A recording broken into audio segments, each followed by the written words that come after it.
Thank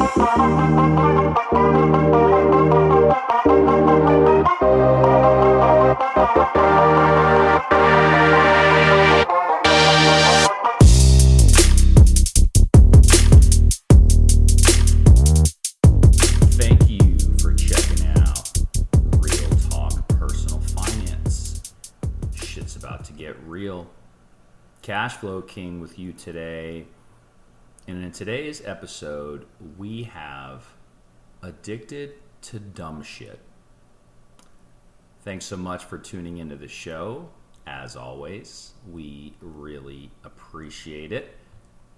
This is probably going to be a quick episode. The plan was to just do the drawing for we're going to do this for 4 weeks. So each week in December leading up to Christmas, basically. And we do this typically every year where we give away $25 a week. And we pick one winner each week from our premium subscribers so that they can get we've been doing a $25 Amazon e-gift card. And we're going to continue that this year. But, interestingly enough, so first of all, hopefully everybody had a very happy Thanksgiving. You got a chance to spend some time with friends and family and loved ones and had a fantastic time. I know we did here. And so now that that's kind of behind us and we're kind of full swing in the holiday season, today is Sunday, November 30th. I'm recording this. This will probably drop tonight or possibly tomorrow, Monday, December 1st, by the time most people probably pick it up and get a chance to listen to it. Actually had a premium subscriber that I talked to yesterday who told me that they had just recently listened to the 2026 limits episode, the IRS limits. He's like, oh yeah, I like that. You do that every year and I really enjoy listening to it. And I'm like, yeah, that's pretty straightforward. He's like, yeah, but I just like it. I'm like, dude, that came out like 2 or 3 weeks ago. He's like, I know. I just finally got around to listening to it. So I guess I don't need to be under so much pressure on myself to put out episodes all the time like we've talked about before. Anyway, Addicted to Dumb Shit. So why did I title the show this? I've had this weird, so going back into the holiday season, I'm all over the place already. The holiday season, right? We did an episode a couple of shows back. Let me see if I can find it here. On the Cashback portal, I think we did it really early this year. Yeah, October 10th. Get cash back on holiday shopping, which there's still a $50 referral sign-up bonus, by the way. So, and maybe I'll just go back to that show on October 10th. Get cash back for holiday shopping. There's a link, or should be a link in the show notes there, where you can check that out. But just be careful, because I think this whole idea of, and I'm guilty of it 110% myself, of consumerism and if you buy one you get the second one half off, or if you there was something I was reading for Black Friday that was like a certain percentage of these aren't even really deals. If you tracked prices from a couple weeks beforehand and there was really no change, it's just a big marketing gimmick. And I think some of that can be true. I also think there really are some deals out there to be had. But I think that sometimes we can just almost trick ourselves or be tricked into doing dumb shit. And I'll give you my most recent example of this, which is really fucking stupid. And I can't believe I'm going to talk about this on the podcast, but I'm going to do it. So I was actually listening to another show that I like very much. And they put out like a holiday guide, which is pretty cool, every year on different gifts and ideas and whatever. And one of their members had written in and was like, hey, there's these really awesome pillows. And I'm not going to name the company. I don't think. I don't really see a reason to. Unless if you really want to know, email the show and I'll let you know who it is. But it was like, yeah, these pillows are super comfortable. I've not used these myself personally, but one of my members had mentioned it, yada, yada, yada. And oh, by the way, here's the link. And I'm like, oh, all right, well, this is interesting. And I've kind of been thinking about getting a new pillow anyway. I got a Tempur-Pedic pillow right now, so obviously this is not a Tempur-Pedic pillow, although I will say that it's pretty fantastic. But I was kind of, thinking about, oh, maybe I'll try something different. There's got to be other good ones out there. So I checked it out. I'm like, damn, these are fucking expensive, And so I get on the chat, and it's like, oh, live chat with one of our agents for an even better deal or for an exclusive deal or whatever bullshit, marketing thing they had on there. So I'm like, all right. So I clicked on it, and they had like, I think one pillow was maybe 10% off, and if you bought two, it was 25% off. So I chatted with the first rep. They weren't going to give me any additional discounts. I'm like, whatever. And then like a day later, I went back on the site again, and I'm like, let me try this again. So I talked to two other reps, and each of them basically said, look, the most we can give you, especially if you're doing the 2 for 25% off, is an additional 5%. And I'm like, all right. And I kind of got a hard on about, hey, it's a better deal than the advertised deal. And then I just so happened to look at one of my credit cards, one of my premium cards that I pay a pretty hefty annual fee for that will be reevaluated next year. And I saw on there, well, holy shit, if you spend, X number of dollars or more, then we'll give you, it's essentially a card linked offer, but it was like $150 back. And I'm like, okay, well, when you put all that together, and oh yes, there's the cashback portal, which typically you could use for this particular site. But when I got them to give me the extra 5%, they had to send me a separate, I think it was like a Shopify link. So I couldn't actually use the cashback portal. So I'm in there, and the next thing you know, I'm buying 5 fucking pillows that I don't need just because it was a deal, right? Quote unquote. And then I had this card linked offer, and I'm like, cool. And I like showed my wife, because she thinks I'm crazy. And I'm like, look, $150 triggered immediately. Boom. It only costs this much per pillow, And then we finally get the pillows in, and they shipped them 4 in one box and 1 in a separate box. I didn't even open up the box that had 4. And by the way, I was thinking about, okay, I'll give these out for Christmas gifts, or, maybe somebody else will be interested in it, and I'll just, if they like the one that I get, like, I'll just surprise them and give them a pillow or whatever, And I was just trying to justify my stupid purchase, basically. So I took the first one, that's by itself in the box out, and slept on that for a while. And I actually had neck pain for the first 2 or 3 nights, so that wasn't great. It smelled like a fucking warehouse, okay? And I'm like, well, this isn't. So I started looking it up on the FAQs, and it's like, yeah, there can be a certain stench, or not stench, but a certain smell for, however long. But, that typically goes away, yada, yada, yada. And I'm like, what the hell did I just do? Like, this is dumb. Although I will say, I get very hot very easily. I always sleep with the fan on. And it is a really, really cool pillow. It's one of those things where, and one of their marketing things is like, you don't have to flip the pillow over to get to the cool side or whatever. It's always cool the way that we do our pillows and blah, blah, blah. And so I will say they are onto something there. It is actually quite comfortable once you get used to it. But I noticed, for a couple weeks, the box of 4 is just sitting in the garage, and I'm moving it from one side to the other side. And it's kind of a pain in the ass. And then I started talking to people just kind of randomly about, their pillows and whatever. And everybody has different preferences, and that's the other thing. I didn't realize that as cool as a quote unquote premium type of nice pillow might be, to the next person, they're not going to give a shit. They're going to want one that's a little fluffier. They're going to want one that's a little flatter. They're going to want one that's firm. The next person wants one that's a little bit different. And so it's one of those things I think it's very difficult to actually buy for somebody else. And I didn't realize that at the time because, once again, addicted to dumb shit. So no matter what it is, I've been not afraid to spend some money. That's one thing I think we've talked about a little bit on the show before, the balance of the whole saving and investing thing, but also being able to spend and find joy in that. And for things that you really do like and enjoy, like that's great, you can do that. But then there's also, I think, at least for me, the impulse part of it and the getting quote unquote a deal, even though in reality you'd get 100% back if you just didn't buy the thing in the first place, right? So just something to think about. Anyway, I don't know where I was going with that. Yeah, I really don't know. But that just reminded me kind of being in the holiday season and just kind of being addicted to to buying dumb shit.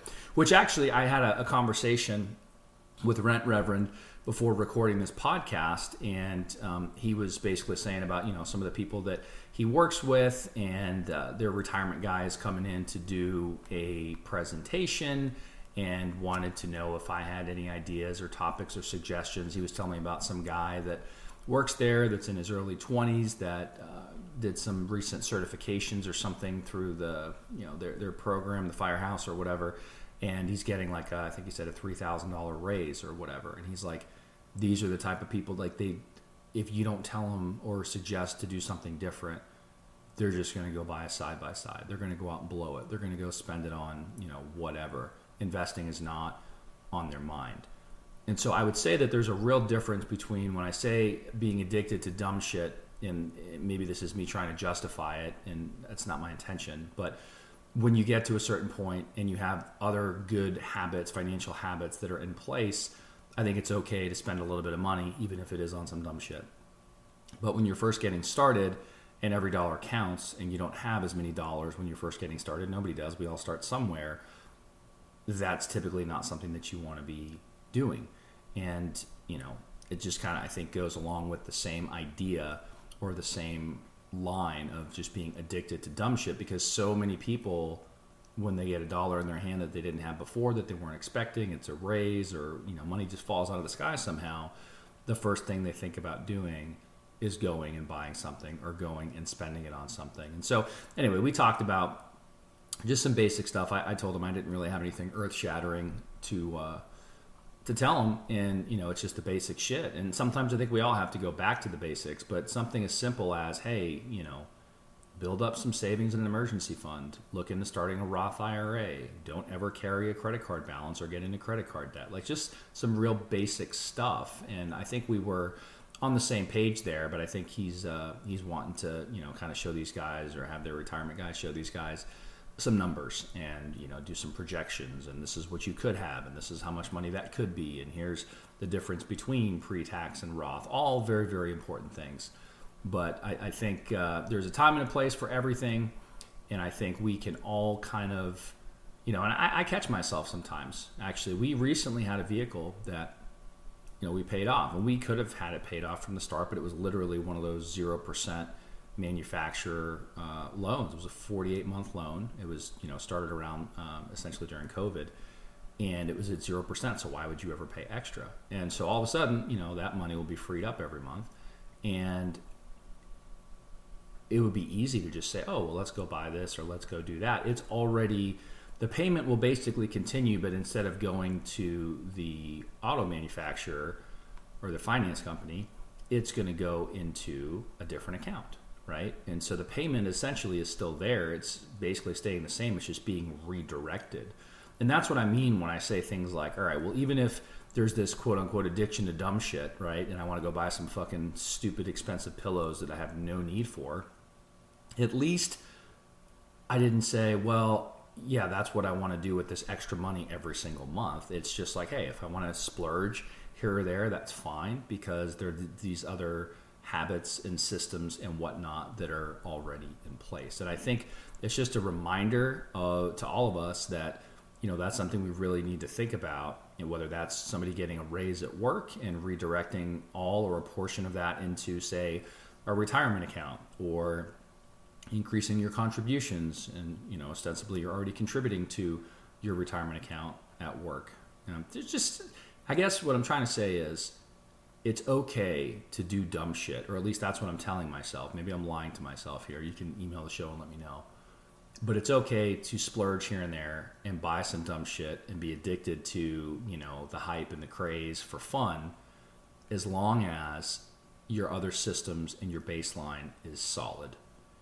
And I think that's a real big difference. I was watching this YouTube clip, I think it was last night or the other night, and this lady bought, I think she said it was a Toyota Highlander, and she financed it for, I want to say it was 72 months at, no exaggeration, according to the clip, 18% interest. She paid like 50 something thousand for the vehicle, or at least that was the purchase price of the vehicle. And over time, because of the interest rate, by the time it was all said and done, and I didn't double check these numbers, but based on what they were talking about, she had called a new car dealer in the video and was talking to him about this, and he was crunching the numbers. She paid almost upwards of $100,000 for a fucking Toyota. And the crazy part is, she had just gotten it paid off. And what does she do? She turns around and calls him and says, hey, there's the, I think it was a 2024. You guys have a 2024 Mercedes something something that I'm really interested in. And they start talking about it. So she goes from digging herself out of a massive 18% interest loan, getting that paid off, having a Toyota with, I think she said she had 197 or something thousand miles on it. So it definitely, she had definitely gotten some life out of it, and probably still has some life left in it potentially. But she wants to turn around and go right back into debt and buy this Mercedes. How do we know that? Well, the conversation that she was having with him, I don't remember the price of the vehicle. Actually, I don't even think he said what the price of the vehicle was. But picture any 2024 Mercedes at all is going to be a decent amount of money. And she only had, it was either $3,000 or $3,500 to put down. And I was reading through the comments and people were just going fucking berserk, But it's dumb shit like that. That's what I mean. Like, her baseline is not set. Taking out an 18% interest rate loan, which based on the way she was talking on the video, didn't really seem to her like it was a big deal. Like, it didn't faze her at all. That's the dumb shit that's going to kill you financially. The pillows that you spend a little bit extra on when you're already doing all the other things the right way, quote unquote, yeah, all right, probably not the best idea in the world, but it's not going to kill you financially, right? And by the way, in case anybody's wondering, I will have you know that I went to drop off the package, sending it back today. I went down to a FedEx drop-off and dropped off the package. I am returning the box, which I never even opened, which I've never done. I've never received an item, not opened it, and then sent it back. So I'm trusting that there's actually 4 pillows in there. Based on the side of the box and the label on the box, there likely are. And I went ahead and returned it. And the funny thing is, when it's all said and done, I don't know if they're going to claw back the $150 credit or not, but the estimated refund that they're going to give me based on what was printed out on the return merchandise, I think it's the return merchandise authorization, the RMA that I had to put on the box. And if I get to keep that credit, the one pillow that I ordered and will actually be able to keep, I think will end up costing me like $4 or $5. So it's basically free.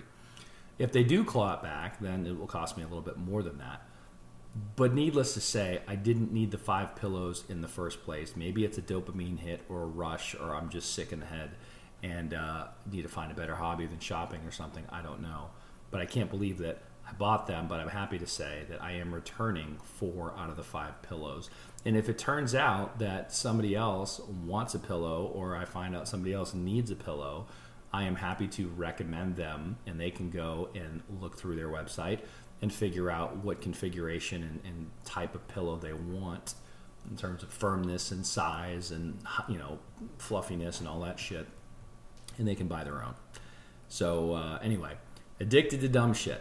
All right, so that's basically, I had no outline for today's show. I was literally going to do a 5-minute clip and pull a name, do the drawing. Oh, and this is actually why I think also I titled the show Addicted to Dumb Shit. Because when I went through, I was literally texting fucking Cube Crusher. And Cube, I'm going to send you this show. I don't even know if you listen to the show anymore. And I've gotten a lot of feedback about, where's Cube Crusher? Is Cube Crusher coming back? What's going on? Da-da-da-da-da. Finally, we were texting a little bit, and I asked him if he'd come on the show tonight. We were actually texting about sports betting, and he was making fun of one of my bets. And I was like, why don't you just come on and talk about how bad my sports betting is, whatever, talking about being addicted to dumb shit. And he was busy getting ready for work and making his lunches, and he had to walk his dog and blah, blah, blah, blah. So he wasn't going to come on tonight. And finally, I was just like, dude, did I do something to piss you off? Like, where have you been? Like, what's going on? And he's like, no, haha, no. I'm like, all right. So anyway, when I went to the Wheel of Names, normally I would always say that he and I are not eligible. And I still will stand by the fact that even though I have my name listed on the premium subscribers, because I actually do pay for the show myself, believe it or not, I am not eligible to win. And I used to say he wasn't either. Well, I spun the fucking wheel on wheelofnames.com, and he was the first one to pop up. And I was like, isn't that some shit? He doesn't come on the show, and all of a sudden I'm going to turn around and give him $25, even though he is a paying premium subscriber. And I was like, well, I don't know. There's been other times where one of us is hit, and I'm like, yeah, we can't win. We'll spin it again. So I'm going to be fair. Even though he's not been on the show in a while, he is still paying as a premium subscriber, and I'm hopeful that he will come back on the show. This is not a bribe by any means, but he was the first one that it landed on. So I was like, all right, well, maybe let me just spin it again and see who else would have won if I say, fuck it, like he's not going to win. So I spun it again, and who did I get? You won't believe it, and you're going to think it's rigged, but I got Cashflow Rockefeller Prince. And I'm like, what the fuck? Like, he just won something not too long ago. Love him. Very interactive. He's been premium for a while. Always gives good feedback. I enjoy reading his emails on the show. I'm like, that's cool. But like, what about the other people? Somebody else needs to win. So then I was like, well, maybe I'll just spin it 4 times, and these will be the 4 winners for the month of December. And I spun it a 3rd time, and I got Equity Stacker. And she hasn't won anything in a while, probably in over a year, but she came up. And I'm like, all right, well, I've already drawn 3 names. Why not draw another one? And the 4th one, congratulations to Clint T, who won. And for whatever reason, I didn't want to wait and just, I did write them down, but I didn't want to wait and just do, okay, I'm going to do this one, and the next week I'm going to announce the second one when I know who all the winners are ahead of time, because I just drew 4 of them all at the same time. So, sticking with the theme of today's show, being addicted to dumb shit, there's no rhyme or reason for this. I get nothing extra for this. I just give away money here. We're going to give away 100. I hope my wife's not listening. She's back in the bedroom. She's probably still awake. We are going to give away $100 this first week for the giveaway. So I've committed to 25 a week. Okay, this first week we're going to do 100. I'm not saying we're doing 100 a week. I might do some dumb shit and do that, but I doubt it. We're going to do 25 a week, but starting off strong and kicking it off, we are going to do 4 different $25 Amazon e-gift cards this week. We're going to kick it off and give $100 away the first week. And then, if I come back to my senses, I'll do 25 each of the next 3 weeks for a total of 175 for the month of December, which I think is more than we've done ever on the Real Talk Personal Finance podcast for our premium subscribers. So I'm going to go ahead and do that. I'm going to send those out. By the time you guys hear this, those e-gift cards should already be in your email inbox with the email you used to subscribe and become a premium subscriber to the show. So once again, congratulations to Cube Crusher, Cashflow Rockefeller Prince, Equity Stacker, and Clint T. That's all I got for you guys today. We will see you in the next episode. Check the mic and make sure it sound right, boys.